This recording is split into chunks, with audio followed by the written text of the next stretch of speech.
Well, today's video is going to be very atypical from what I normally do. It's not going to involve antique tractors or auctions or anything of the sort. This is hopefully going to help somebody. I know there's going to be people in this video that don't agree with me. It doesn't matter. I want you to know a couple of things. I am telling you fact, and I am also giving you my opinion in some of the stuff. At this point in time in video 1, it's probably going to be a series of these because of how it's going to have to be handled in the court of law. And we'll just go from there. But to summarize, okay, just like in most properties in Pennsylvania, there's a stream that runs through my property, and it happens to be a non-navigable stream. Now there's navigable and non-navigable. Navigable would refer to, just to summarize, it would refer to commercial use, transport of goods up and down that stream, like say the Ohio River, Mississippi River. I'm pretty sure even the Allegheny River is navigable, but this stream here is not. This is a tier 3 non-navigable stream, and in the event that, and what that basically means is the antithesis. You can't. Goods can't be, handled up and down. Okay. So right away that should alert you to there's a depth problem. Probably depth, more than likely width. And you'd be correct in thinking so. This is non-navigable. Now, non-navigable gets a little tricky in the sense that if you're a landowner that owns both sides of the non-navigable stream in Pennsylvania, you own the stream bed. Okay. So this side of the stream bed, this side of the stream, the field, the backyard, the front yard, it's all one continuous property. If you snapped your fingers and the water disappeared, it just would be all dirt and owned as a continuous property. That's how it's pretty much viewed. Now, nobody owns the water. I wouldn't want to own the water. I wouldn't want to own the air. It's what keeps people alive. But in this case, there's some spots that it's an inch deep. And you followed me to the auctions this year. I mean, even through May and June, always raining. I don't remember a rainy year like this since 2014. It's been about 11 years. And even then, about the middle of June, it started to dry up and get, I guess, normal. This year it hasn't. Yesterday we got a golly washer, about 3/4 of an inch of rain in about an hour and a half. And it come down pretty good in that time frame. So what's going on is this. About 6 months ago, I saw in what is a local newspaper that the Pennsylvania Fish and Boat Commission, the borough of Union City, Pennsylvania, has applied for a grant to build a boat launch, a canoe and kayak launch. And I thought to myself, well, people aren't going to launch and paddle upstream, so that would mean that they're going to come into my property?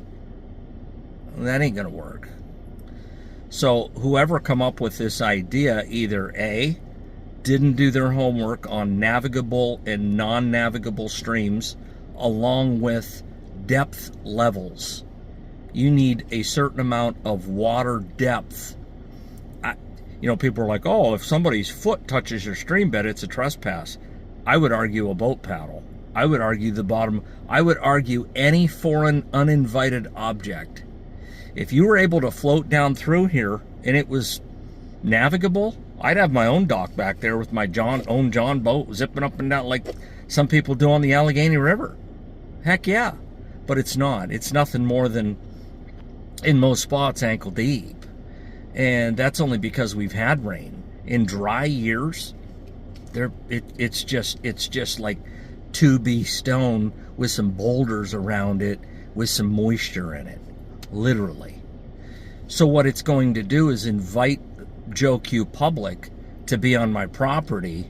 And here if you've been with the channel, you've seen that I've had a few trespassing videos that I've done, and 9 prosecutions to date. Now, I don't take pride in prosecuting people, but if I'm going to take the time to go do all my purple paint, my signs, and warn you that I don't want you here, and you're going to walk by that, you're essentially flipping me the bird, and that pisses me off. So we're going to court, and you're going to lose. You're here uninvited.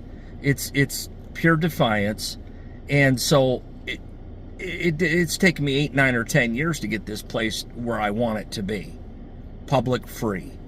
So I see that, and I'm like, nah, that ain't gonna work. So I get a hold of the local PA Boat and Fish Commission. They're like, hey, we got nothing to do with this, man. That's downstate. I'm like, okay. So I get a hold of the local borough. I don't know what she is. She's not an elected official. That's all I can tell you. She's not council. She's not the mayor. I don't know if she's the secretary, supervisor. I can't imagine that somebody would be a supervisor of any capacity unelected. I find that, that's another video in and of itself. But anyways, I spoke to her, and the only thing she kept saying was, well, you don't own the water. What water? We're going to go back there, and I'm going to show you. I'm not just making this up. Now, we've had, again, a really wet year, but there's not enough water back there to float a toy boat, folks. And I don't want people on the property uninvited. You know, if somebody I knew was like, hey, man, it rained quite a bit. I see the creek's up a couple feet. I'm going to chance it. You mind if I float through? Sure, you're not going to touch my stream bed. You're going to float through.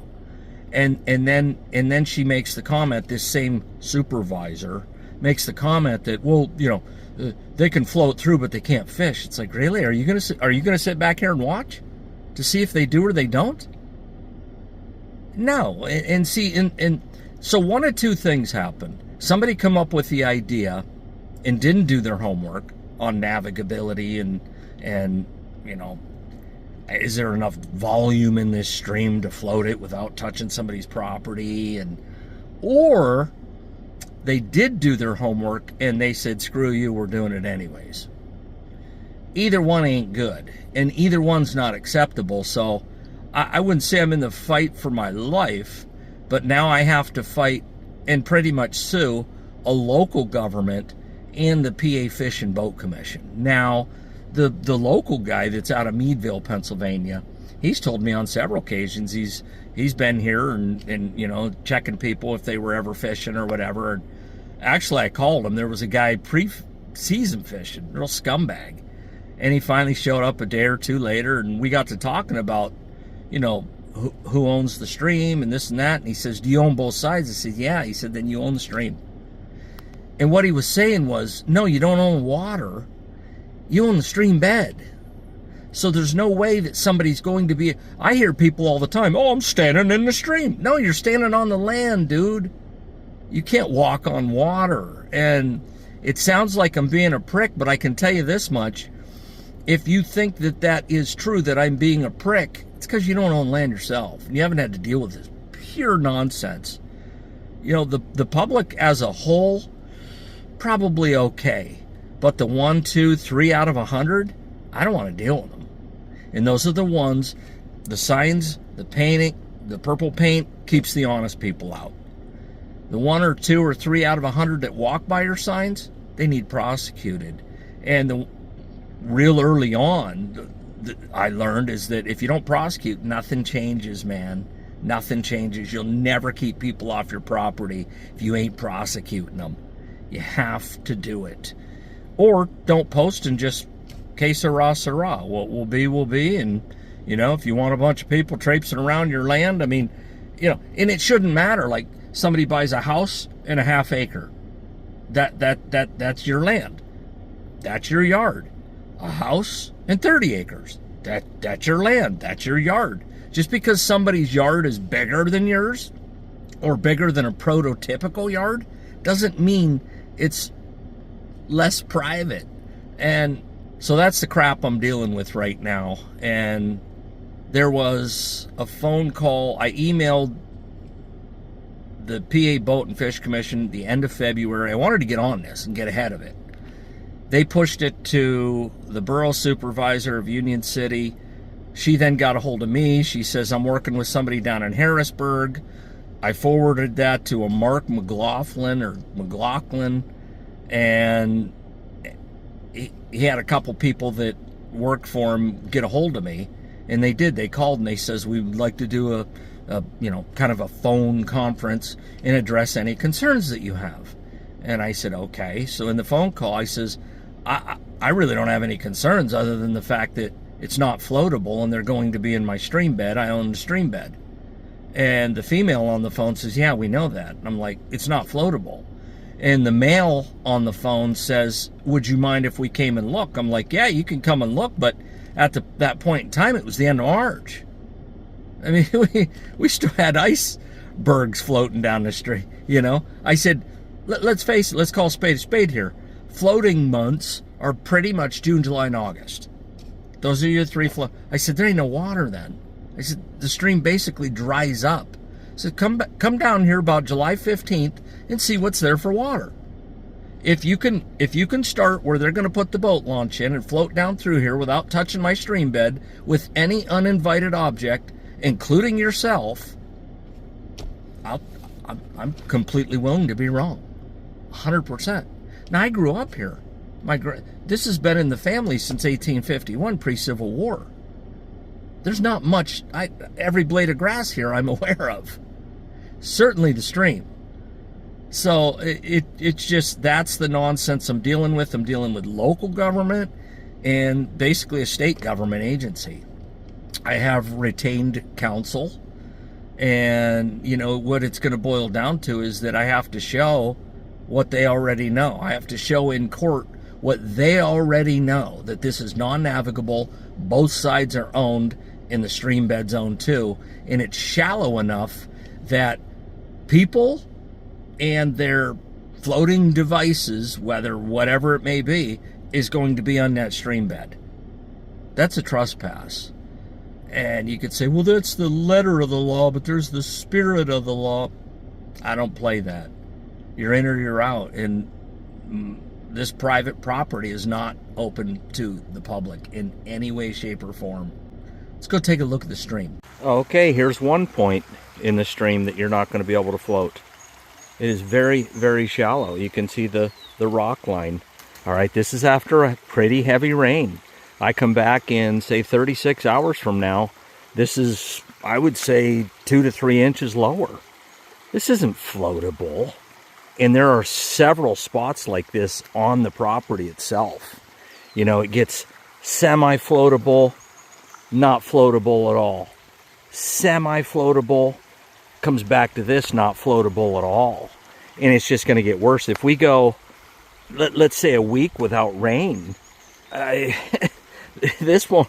See how you got one little flow here you could float a toy boat down through, and then you got one over there you could float. What happens is that'll recede in the next 24 to 36 hours, and then you'll have this here, and this will be about probably 1.5 inches deep, but the stones up here will be protruding.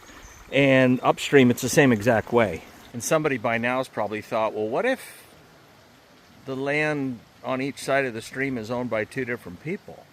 Good question. If Billy Ray Cyrus owns over there and Bob Seeger owns here, Bob doesn't want anyone on his property. He owns halfway out, literally, like, you'd almost have to have it surveyed like land, but he owns 50% of the stream bed out to dead center. And then Billy Ray Cyrus, if he wants the public there, they're going to be there. And man, you're going to have a hard time prosecuting somebody for being on Billy Ray Cyrus's side. If he's 60% of the way out in the stream bed, it's a losing battle. Because in court, he'll just say, well, I was on Billy Ray's side, and now you got to prove. For this to work, the same person needs to own both sides of the non-navigable stream.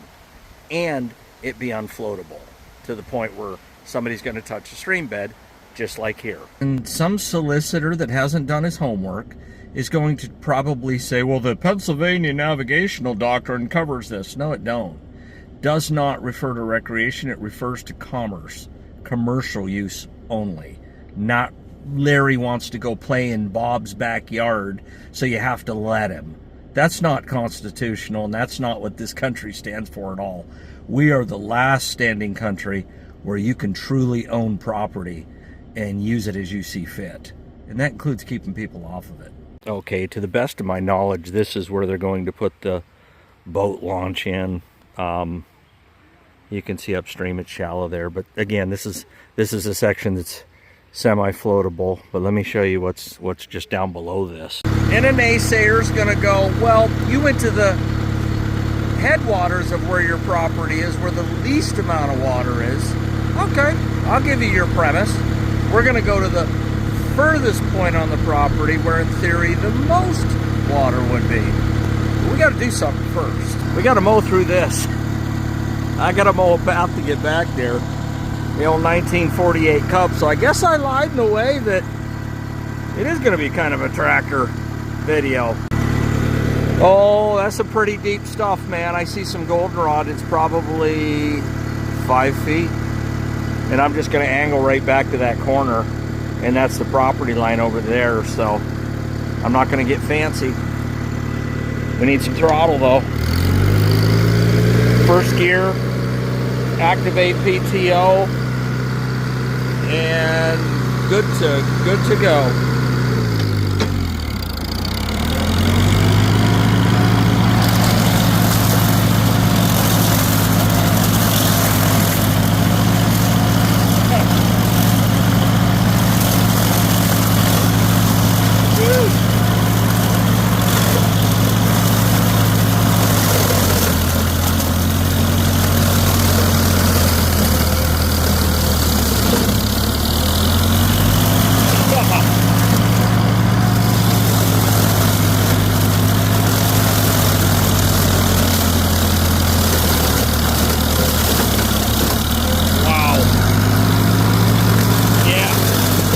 Back here in a while.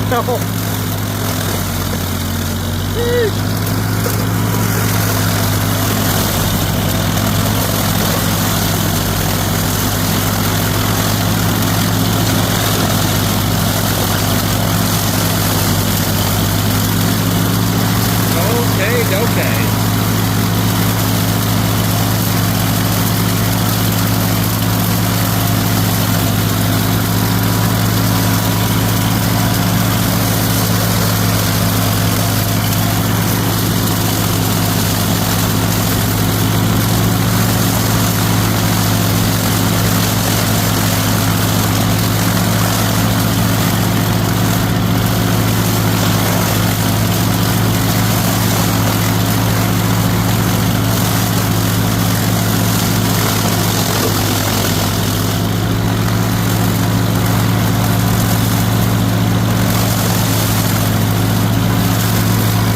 It's got like a jungle back here.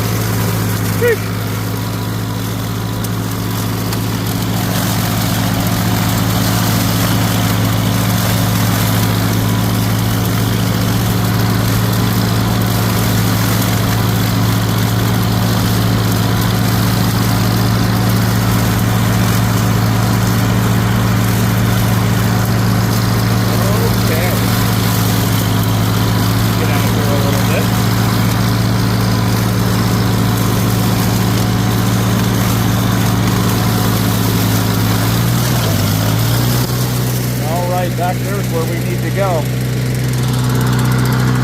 Disengage. Throttle down. Yeah, oh, I see a tree fell in that last windstorm. I'll have to get the chainsaw out here and get her done. Old cherry tree. Good firewood. Yeah. Kind of no man's land back here. I don't come back much, but when the kids are here, we do.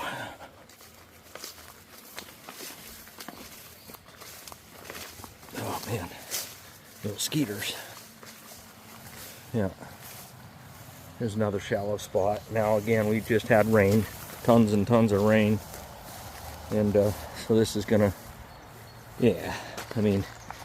Starts at basically what's going to happen is, you see these stones the way these are, it just as we don't get rain as summer goes on, it just moves out. And then that side over there comes this way, and there's like about a half-inch passage through there that, again, you could float a toy boat through here.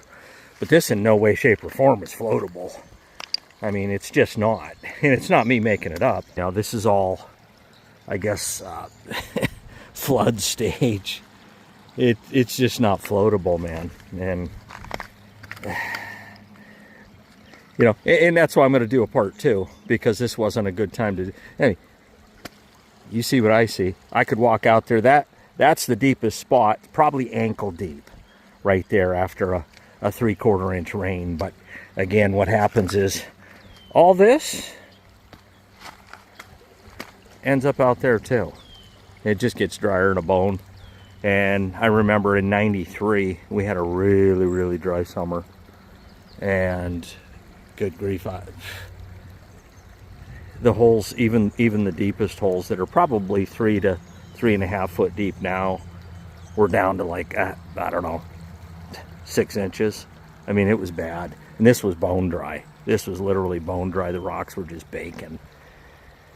And it killed most of the fish. Most of the aquatic life died because you get the sun exposure on the rocks, which again will be all out here, and it just heats them up. You know, a 90-degree day, those rocks are, you know, you could fry an egg on them, and it's death of aquatic life. But yeah, that's the nonsense that I'm dealing with here.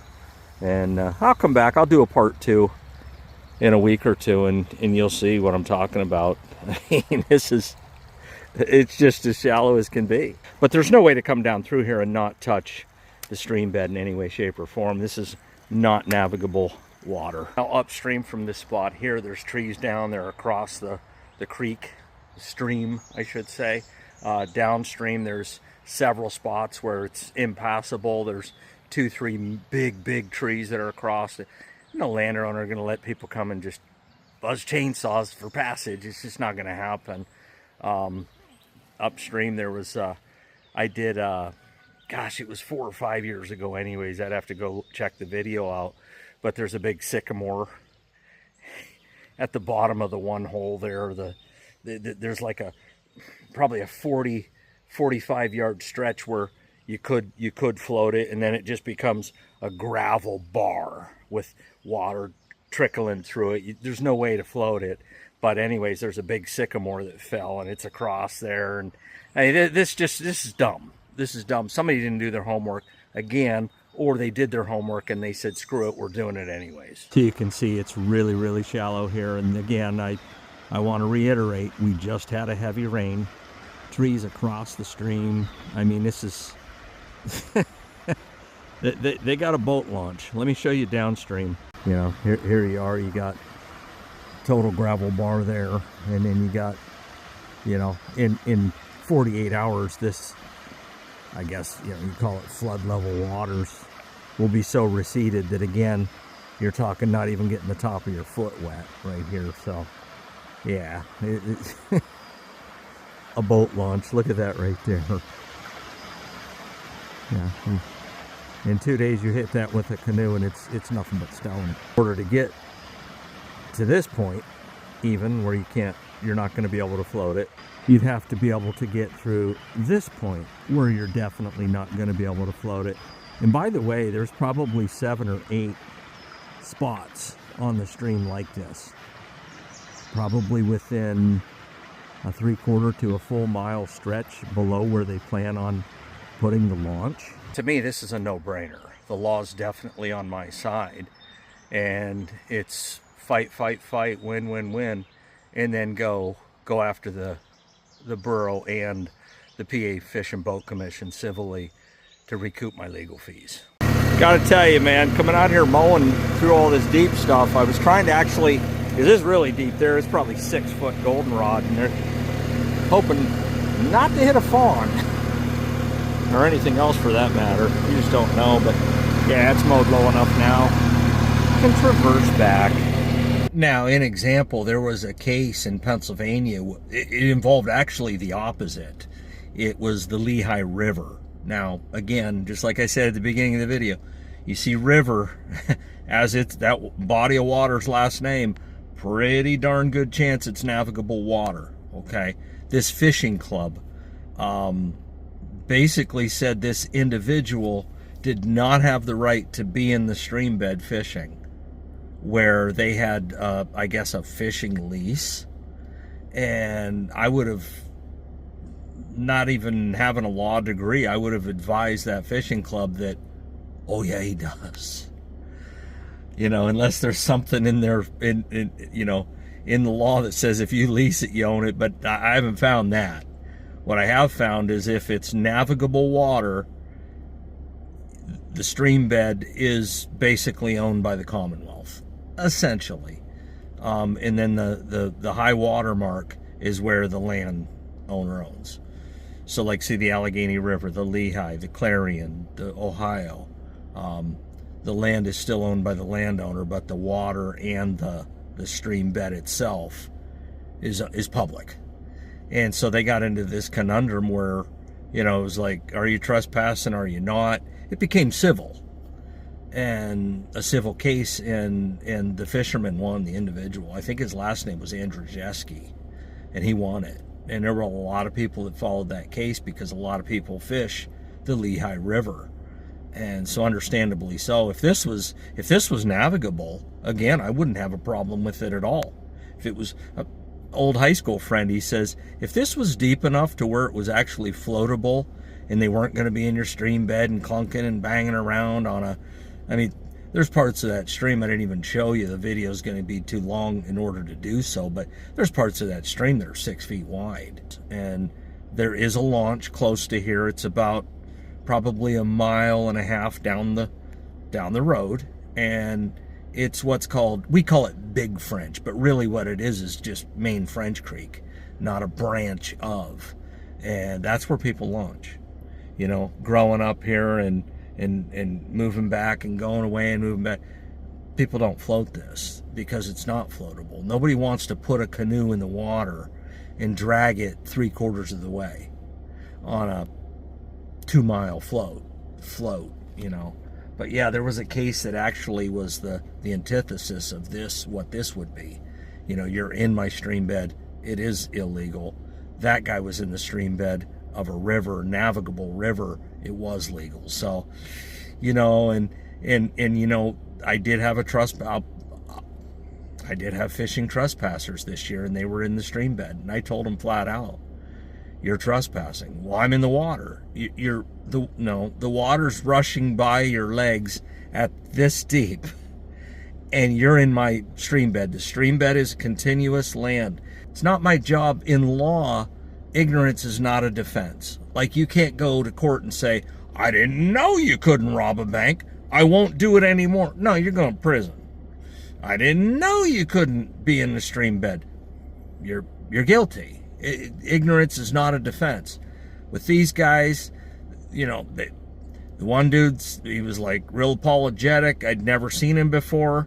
Most of these guys aren't from around here. Some are. There is one that is, and he's going to get it. But most of these guys aren't from around here. I told the guy, I saw the truck he was driving, got his plate, clean cut dude. I ain't trying to ruin somebody's career. If you're a school teacher or whatever, just whatever you do, I'm just trying to get you to not come back. And if it takes going to court, so be it. If you'll leave and not come back from my words, I don't remember names very well, but I never forget a face. And certainly don't forget an enemy.